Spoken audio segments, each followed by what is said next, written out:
अपने मंच success point में स्वागत करता हूं। उम्मीद करता हूं कि आप सब बहुत ही अच्छे होंगे, मेहनत कर रहे होंगे, पढ़ रहे होंगे। जैसे कि आप जानते हैं आरओ की वैकेंसी आ चुकी है और उसके तहत हम लोग डिस्कशन कर रहे हैं। आज हम लोग पॉलिटी के डिस्कशन कर रहे हैं। 50 क्वेश्चन हम लोग डिस्कशन कर चुके हैं। आज 51 से डिस्कशन करेंगे। पर डे 25 क्वेश्चनों को अटेम्प्ट करने की कोशिश रहती है हम लोगों की, इस उम्मीद से कि ये प्रश्न काफ़ी महत्वपूर्ण प्रश्न हैं एग्ज़ाम टॉपिक व्यू से, चाहे वो आर हो, समीक्षा अधिकारी हो, सहायक समीक्षा अधिकारी हो या कोई भी वनडे एग्ज़ाम हो, उन सब के लिए महत्वपूर्ण प्रश्न हैं। इसी तरह से मैं वीडियो लाता रहूँगा। आपसे गुजारिश है कि वीडियो को ज़्यादा शेयर करें, लाइक करें, कमेंट करें। वीडियो अच्छी लगती है तो ज़रूर बताएं कि आपको वीडियो कैसी लगती है। चलिए शुरू करते हैं आज का टॉपिक। तो भारत में राजनीतिक व्यवस्था की विशिष्ट लक्षण क्या है? तो देखिए, भारत में राजनीतिक व्यवस्था के विशिष्ट लक्षणों में शामिल है, यह एक लोकतांत्रिक गणतंत्र है, इसमें संसदनात्मक रूप की सरकार है तथा सर्वोच्च सत्ता भारतीय जनता में निहित है। क्योंकि भारत का जो संविधान प्रारंभ होता है वो हम भारत के लोग, भारत की राजनीतिक व्यवस्था एकीकृत शक्ति का प्रावधान नहीं करती है, यानी भारत की जो शक्ति है वो क्या करती है, का प्रावधान नहीं करती। देखिए, तो इसमें से आपका है कि जो लोकतंत्र है, माफ कीजिएगा, देखिए यह एक क्या है, लोकतांत्रिक गणतंत्र है, इसमें संसदनात्मक रूप की सरकार है, सर्वोच्च सत्ता भारतीय जनता में निहित है। आपको बताना है कि इन चारों में से कौन सा सही है। तो यह एक लोकतांत्रिक गणतंत्र है, ये भी बात सही है। इसमें संसदनात्मक रूप की सरकार है, ये भी सही है। सर्वोच्च सत्ता भारतीय जनता में निहित है, ये भी सही है। यह एकीकृत शक्ति, लेकिन भारतीय जो संविधान है वो एकीकृत शक्ति का क्या करता है, प्रावधान नहीं करता है। बात समझ में आ रही है? प्रावधान नहीं करता, इसलिए आपका आंसर क्या होगा, पहला, दूसरा, तीसरा आपका क्या है, सही है, चौथा आपका गलत है। इसलिए आपका हो जाएगा, कौन सा हो जाएगा आपका, दूसरा हो जाएगा। तो क्या हो जाएगा, B is the correct answer. चलिए, भारतीय संविधान के विरुद्ध होने का जो कारण है वो क्या है, आपको बताना है। पहला ऑप्शन है, इसमें अनेक संविधानों का अनुभव समाविष्ट है, इसमें विस्तृत प्रशासकीय प्रावधान है, यह एक बड़े देश के शासन से संबंधित है, यह संघ तथा राज्य सरकारों का संविधान है। तो भारतीय संविधान विश्व का सबसे बड़ा संविधान है।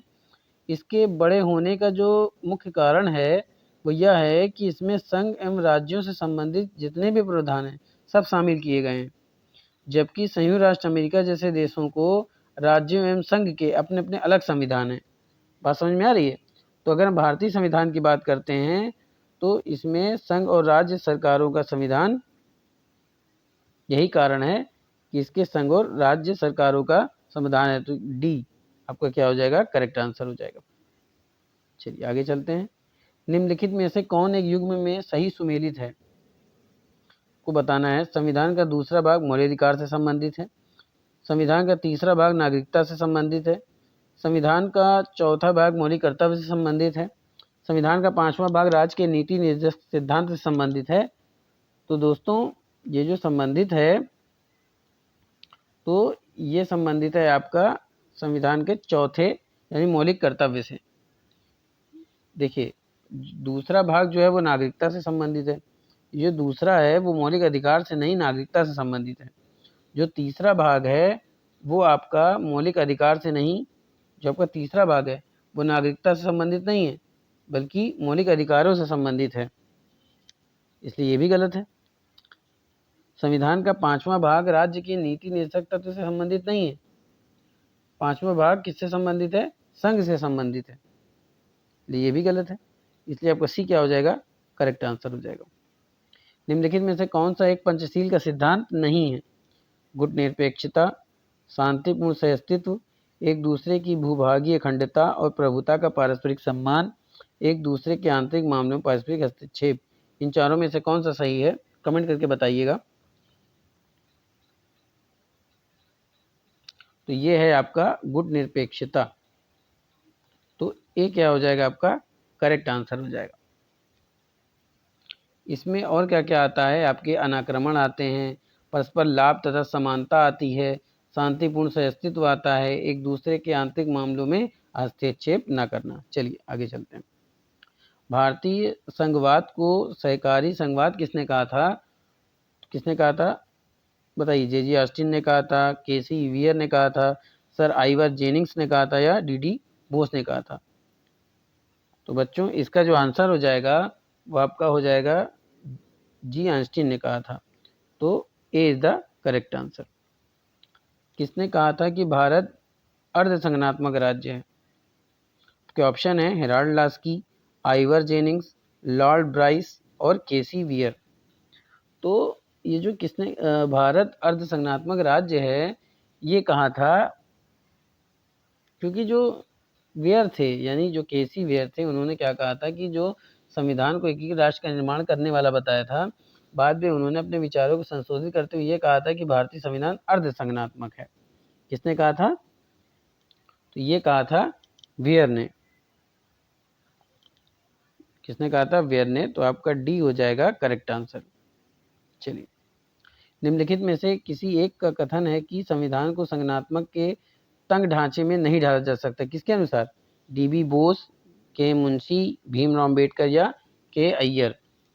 तो ये जो है के अय्यर के अनुसार। बात समझ में आ रही है? ये है के अय्यर के अनुसार। तो D is the correct answer. भारतीय राजनीतिक पद्धति के बारे में निम्न में से कौन सही नहीं है? धर्मनिरपेक्ष राज्य, संसदीय पद्धति की सरकार, संघनीय नीति, राष्ट्रपति पद्धति की सरकार।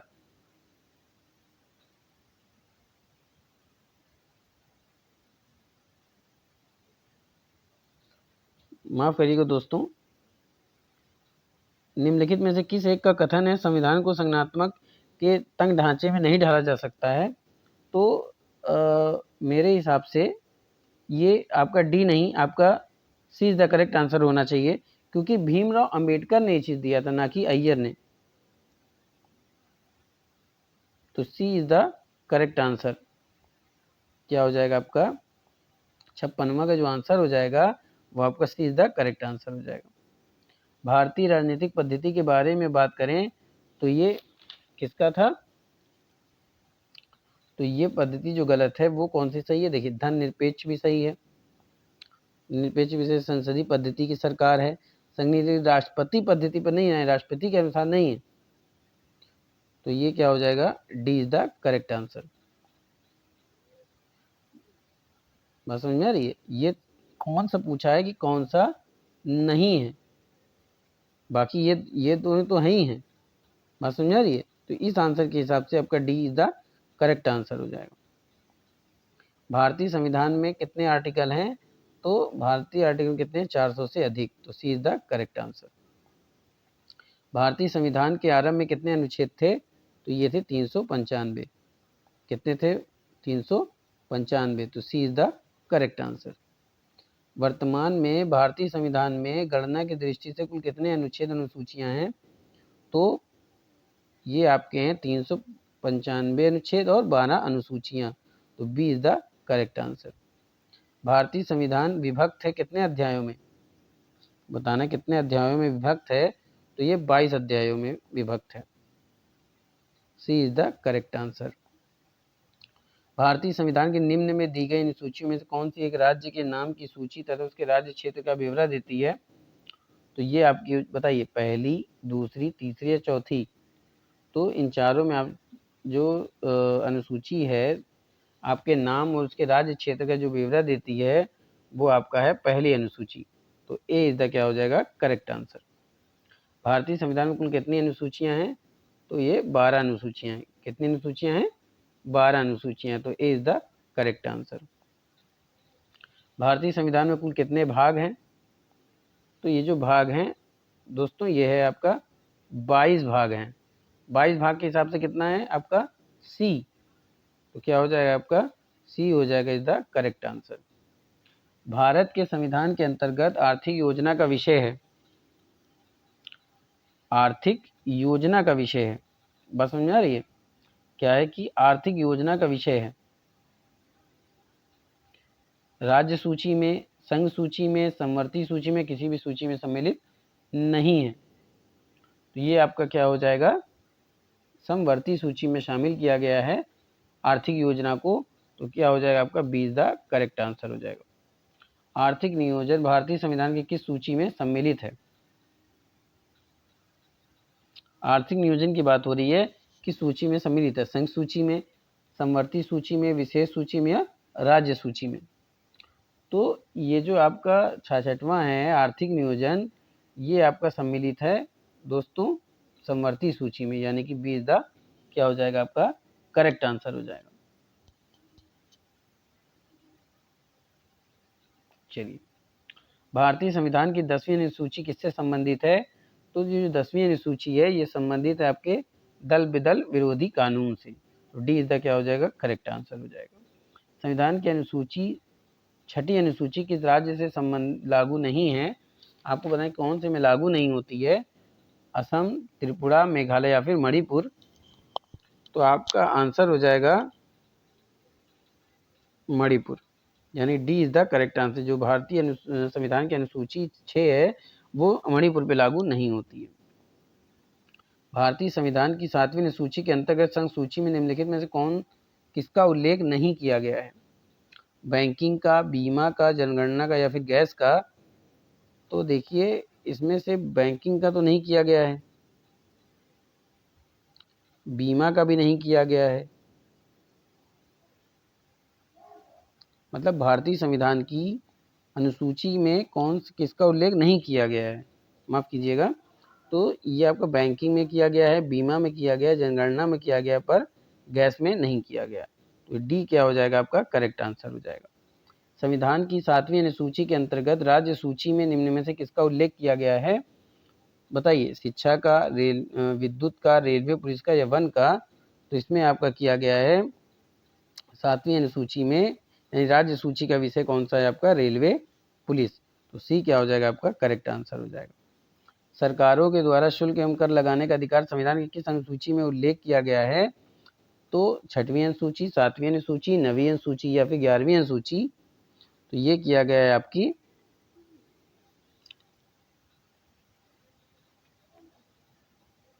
7वीं अनुसूची में किया गया है। तो यानी कि डी इज द क्या हो जाएगा आपका करेक्ट आंसर हो जाएगा। चलिए, निम्न में से कौन राज्य सूची में सम्मिलित है? रेलवे पुलिस, निगम कर, जनगणना या फिर आर्थिक एवं सामाजिक नियोजन? तो जो राज्य सूची का विषय है वो आपका है रेलवे पुलिस। तो ए क्या हो जाएगा आपका करेक्ट आंसर।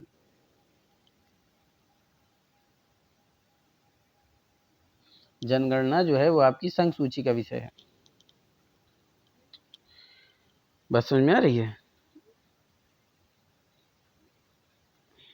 चलिए, भूमि सुधार की सूची के अंतर्गत विषय है, बताइए।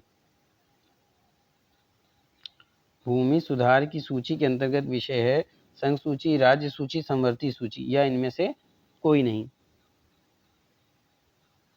तो ये जो विषय है, देखिए भूमि सुधार कार्यक्रम को प्रभावी बनाने के लिए नवी अनुसूची में प्रावधान किया गया। तो ये हो जाएगा आपका भूमि सुधार संबंधित आपके राज्य सूची, यानी कि आपके बी ऑप्शन है राज्य सूची। तो B is the correct answer. उम्मीद करता हूँ कि इसके सेशन आपको पसंद आया होगा। फटाफट से लाइक कर दें, शेयर कर दें।